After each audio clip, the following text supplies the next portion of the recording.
There are 7 billion people in this world, meaning there are 7 billion stories to be told.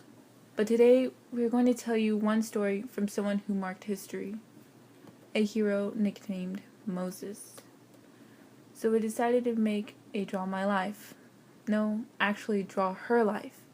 And her name is Harriet Tubman. It all started approximately 1820. Ida Minty Ross was born in a small town named Dorchester County, Maryland. Unluckily, at this time when America was in a dark period of slavery, with her parents as owned slaves, her destiny seemed to be placed as her parents. As a child, because her mother always had to work and barely had time for her family, Harriet took care of her younger siblings most of the time. Later on, about the age of 6, she was hired as a nursemaid. This is when a series of beatings and injuries started, the worst nightmares of her rough childhood. She was beaten and whipped frequently, even 5 times before breakfast. These physical violence created large scars on the rest of her life. More, she caught the measles while doing other work later on, but the most severe injury is yet to come. Sent to a dry goods store for supplies, she encountered a slave who left the field without permission.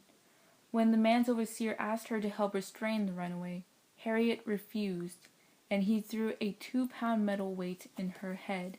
Yup, a jerk. This caused severe headaches and epileptic episodes, which caused dreams which she thought to be religious for the rest of her life. The special thing is, not an endurance type, Harriet found ways to defend, like running away, adding layers of clothing as protection of beatings, and fighting back. These might explain her great runaway adventure, which we will save for later. Moving on. After enduring a miserable childhood, Harriet finally found her happiness. In 1844, she married a free black man named John Tubman. This is when she took her mother-in-law's name and changed her name from Adamitha to Harriet, part of a religious conversion. 5 years later, she became ill again, and her owner tried to sell her. Angry at this, she prayed for him to die, and her owner died a week later. His death made Harriet feel really guilty and even strengthened the selling process. Harriet refused to let them decide her fate and chose her own way, which was to run away. On September 17, 1849, Tubman's first escaped with her 2 brothers. Her owner did not recognize their absence until 2 weeks later and posted a runaway notice, offering a reward up to $100 for each slave's return. Yet, her brother may have just become a father, so the 2 men went back and forced her to come with them. Soon after, she escaped again, this time by herself. Harriet made use of the network known as the Underground Railroad.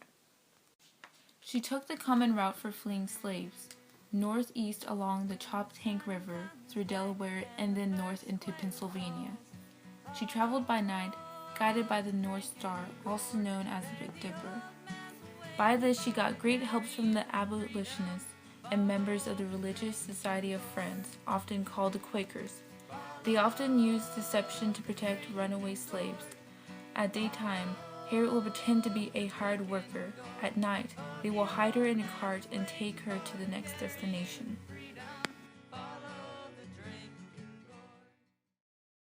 After a long time, she made it to Pennsylvania, but then she started wondering about her family.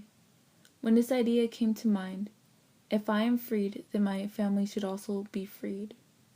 She returned to free them. December 1850, Harriet returned to Maryland and brought her sister with her family to Philadelphia. Over the next 12 years, she returned 18 or 19 more times, bringing a total of more than 300 slaves out of slavery. At this time, the U.S. Congress passed the Fugitive Slave Law of 1850. It increased racial tensions in Philadelphia and made it harder for Harriet's journey. Because of this, the Underground Railroad was rerouted to Canada, where they can be truly freed. With her tremendous courage, she became the conductor of the Underground Railroad and was given the name Moses. She also proudly declared to have never lost a passenger in her entire life. She was never caught, even when the state of Maryland posted a $12,000 reward for her capture. Because of her total secrecy and effective methods, such as pointing a gun at a passenger, stopping him from coming back and revealing information, or going in the winter. With her years as Moses and her ability to move about secretly, Harriet Tubman played an important role in the Civil War. She was first arranged to be a nurse and teacher, but the next year the Union Army had Harriet in charge of organizing scouts and spies. She proved herself worthy of the job. 1863, Harriet led troops in the Combahee River expedition to blow up bridges and railroads, which stopped the Southerners' supply.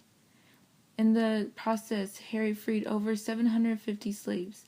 Even though her accomplishments for the Union were great, she only received $200 from them over a span of 3 years. In her later years, she helped the women's suffrage by giving speeches about women's rights in New York, Boston, and Washington, D.C. As Tubman aged, the sleeping spells and her head injuries from childhood continued to plague her. 1911, her body was so frail she had to be admitted into the rest home in her honor. In all her life, Tubman had been sacrificing and asking nothing in return. Harriet Tubman became a great figure in history through her work for blacks' freedom, inspiring her generation all the way up to ours. She will always be remembered as a hero named Moses. Singing, come on up, I got a lifeline, come on up to this train of mine. Come on up, I got a lifeline, come on up to this train of mine. She said her name was Harriet Tubman, and she drove